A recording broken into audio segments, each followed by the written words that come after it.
We rarely recognize someone with the Texas Aviator of the Year award, and we definitely do not take it lightly.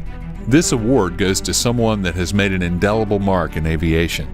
We've presented this award to folks involved in the airport system, to folks who have made aviation their lifetime career, and to folks who've made a huge contribution to the aviation community. It takes a remarkable person to be considered for this achievement, and we only make this presentation when we feel it is richly deserved. The person we are honoring is in the aviation industry, but has made an impact on people far beyond airports and aviation. The folks who needed her most will probably never even know her name or what she did. And that is another first. It is a privilege to honor the first woman to receive the Texas Aviator of the Year. She soloed on her 16th birthday, earned her private pilot at 17, and promptly took her prom date out for a flight. Since then, one of her most exciting flights was as a co-pilot on a King Air on a transatlantic crossing. In 1999, she began working with her father at JetQuest, an aircraft brokerage firm based in Austin, Texas. Flying just runs in the family. She eventually earned the role as president and CEO until recently, when she sold the company and consolidated with Jet Aviva, where she is now the chief operating officer. She can tell you the ins and outs of every business jet manufactured. Her clientele hails from virtually every industry from all over the world, because she is trusted and respected.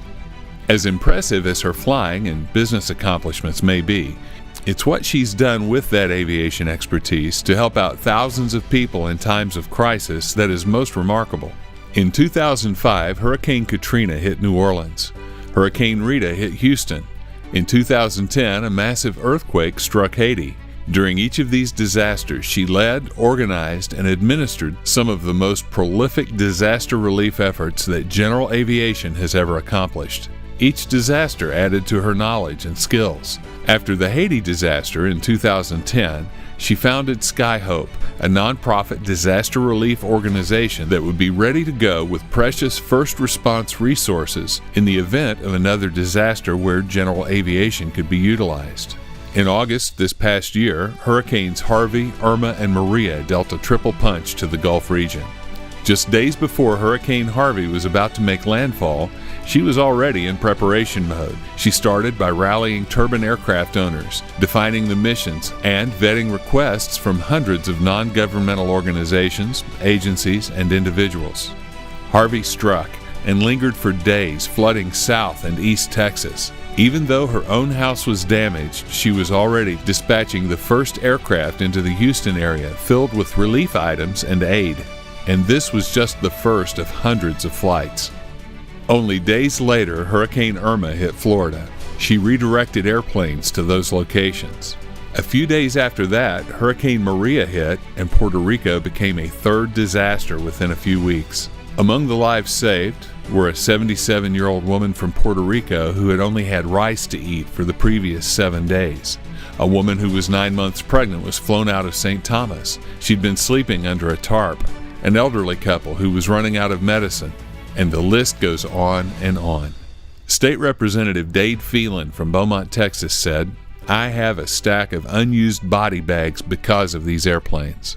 Many of these missions were literally life-saving.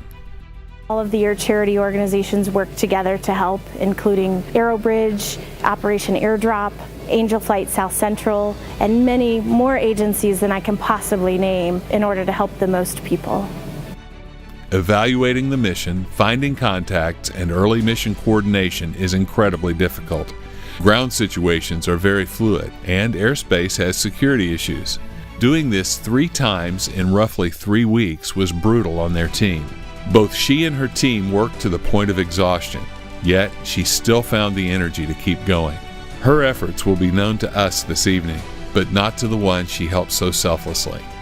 We are all so thankful she is not only an aviator here in Texas, but has helped out thousands of Texans and Floridians and Haitians and Puerto Ricans because of her love and knowledge of flying.